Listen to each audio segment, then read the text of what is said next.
Pittsburgh's Action News 4 this morning starts now. Coming up on 5 o'clock, nice to be with you on this Tuesday morning in Veterans Day. It is an impact day on this very cold morning. Yeah, frigid wind chills out there due on this Veterans Day. Let's bring in Ashley and Elena for more on weather and traffic. As we know, many people will be out sending tributes to veterans today. Absolutely. You will want to remote start your cars if you can. Warm them up in advance. Get the heat warmer, the seat warmer going.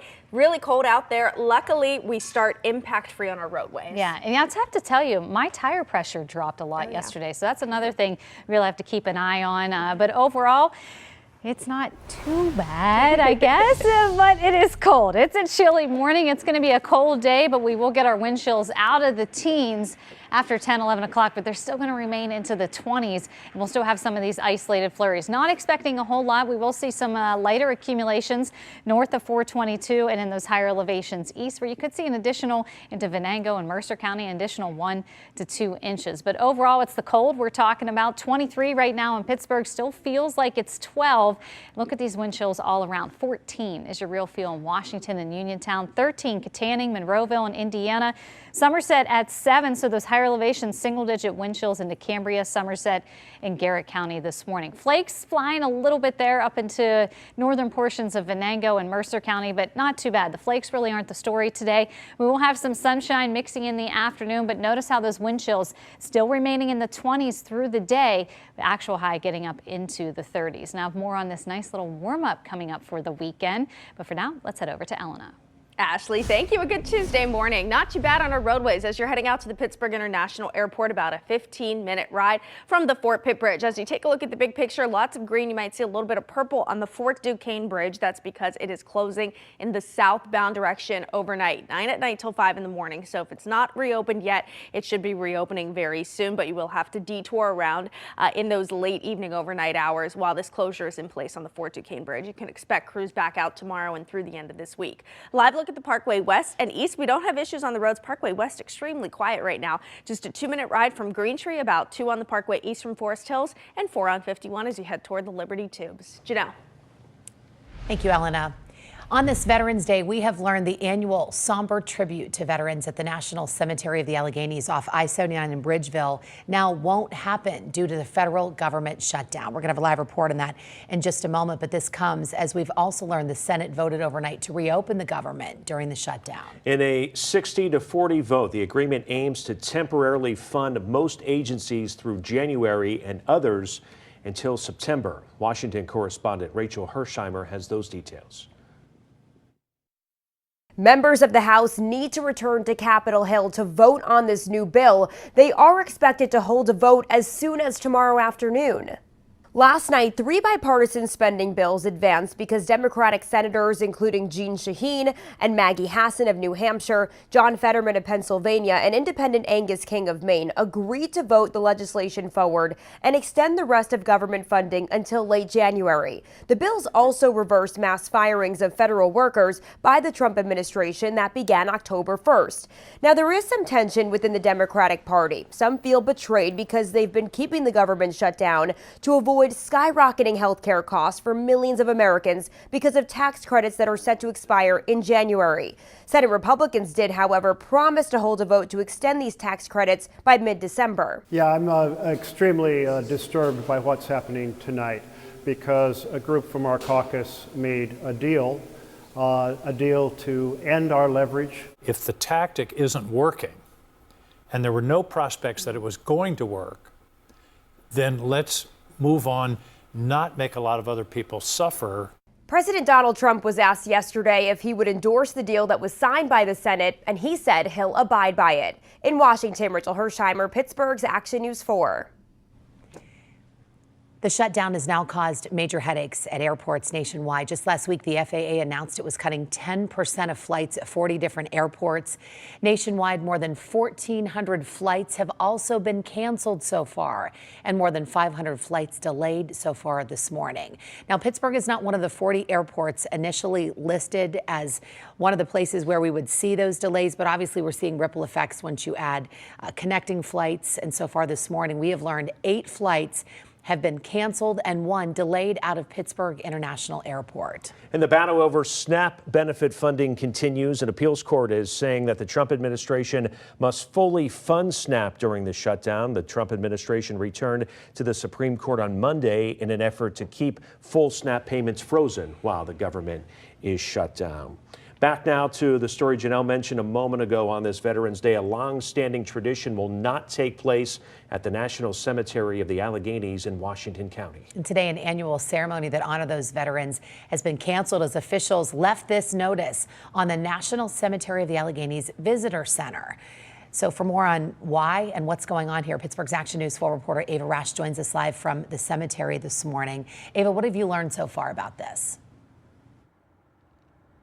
Well, this is really happening because of the government shutdown. We now know that the Avenue of the Flags and that Veterans Day ceremony, which always take place here, are not happening this year. So we do know that a notice was put up on the visitor doors saying that it is canceled because there is a lack of funding at this point. The money comes from the Department of Veterans Affairs. And then typically for the Avenue of the Flags, 100 giant flags are placed on 25-foot poles near the entrance at the National Cemetery of the Alleghenies. The flags are draped over caskets of veterans and donated for the ceremonies each year. Now, this all comes as military families face uncertainty as well about when they will get paid. The Trump administration has found ways to pay military families twice since the shutdown happened. But of course, guys, this is something we're going to continue to follow for you throughout the day. But for now, covering Washington County, Ava Rash, Pittsburgh's Action News 4. Ava, thank you. And just a reminder, there will be some closures today due to the Veterans Day holiday. Pittsburgh city offices and city park facilities will be closed. That includes recreation centers. Allegheny County offices, including the courts and county council, will also be closed. Normal services will resume tomorrow.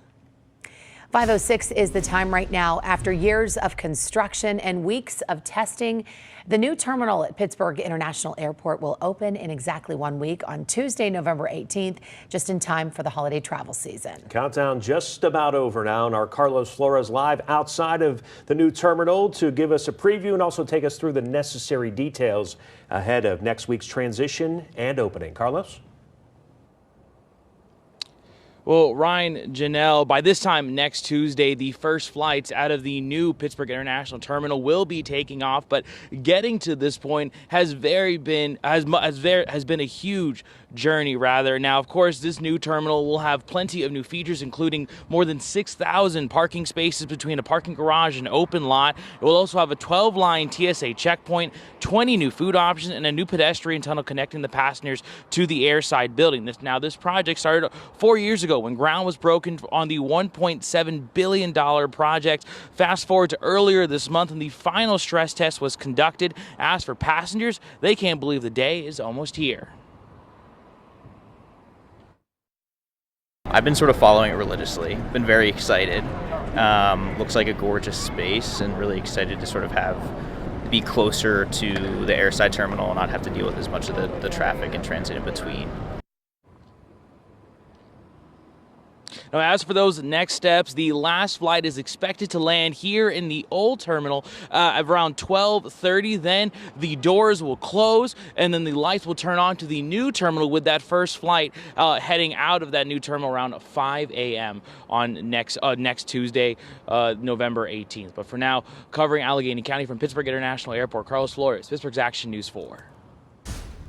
New this morning, one person was taken to the hospital following a crash at the Edgewood exit ramp on the Parkway East. A blue car flipped onto its roof.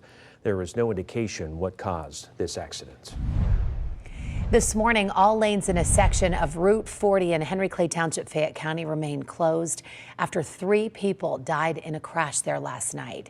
This was along Route 40 right near the Youghiogheny River. As state police tell us, a tractor trailer and 2 other vehicles were involved in the crash.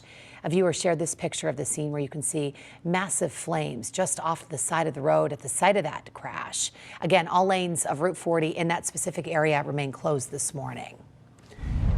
In Westmoreland County, the Arnold police chief tells Pittsburgh's Action News 4 that one man was injured in a shooting last night near a home on 3rd Avenue. As of now, no suspects have been named and no arrests have been made. Also in Westmoreland County, there was a large fire at a horse barn in East Huntington. A viewer shared this video with us where you can see the flames at the Regency Horse Ranch. Westmoreland County dispatchers tell us no one was hurt here, but we're still waiting for word about the horses. This morning, we're also working to learn how that fire started. In Beaver County, a vehicle hit a parked car, then flipped over on Boundary Street in Aliquippa yesterday afternoon. 2 people were injured, including a child who was thrown from the car. The child was taken to the hospital with a head injury.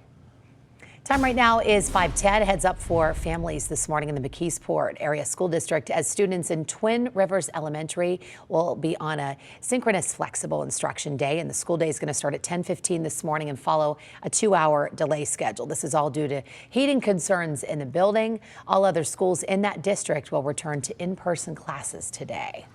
Well, the build-up has already begun for Pitt and Notre Dame Saturday at Acrisure Stadium. Now, not only here can Pitt enhance its resume and make a big statement, but the Panthers can also deliver a knockout punch to the Fighting Irish's playoff hopes. Doesn't matter what time, doesn't matter who we're playing against. You know, our guys are coming to play, period. And, you know, all the hoopla, you know, the game date, all that stuff, that's great for, you know, great for the city of Pittsburgh. It's great for the University of Pittsburgh. It's on a big stage, but, you know, in here, you know, we're insulated in here as far as that goes. I mean, it's just a game. I mean, once that kickoff starts, our guys got to be locked in, play one play at a time, and be focused. And you can see it right here on WTAE Channel 4. Pitt and Notre Dame kickoff at noon. Our day begins with Pitt Game Day at 11 a.m. with an hour of pregame coverage. Fraulein was my lifeline, and I walked this earth because of a dog. This morning on this Veterans Day, a bond kept alive for decades. How a Vietnam veteran and a canine handler is being remembered, and also paying tribute to the dog that was by his side during the war. And it is an impact day on this Veterans Day. For early morning services, you need to bundle up. Wind chills into the teens, the coldest feel of the season, and even through the afternoon, still breezy with wind chills remaining in the 20s. But check out the weekend. We're talking 60s for the Steelers game. It does have some rain showers. I'll have a more detailed look coming up.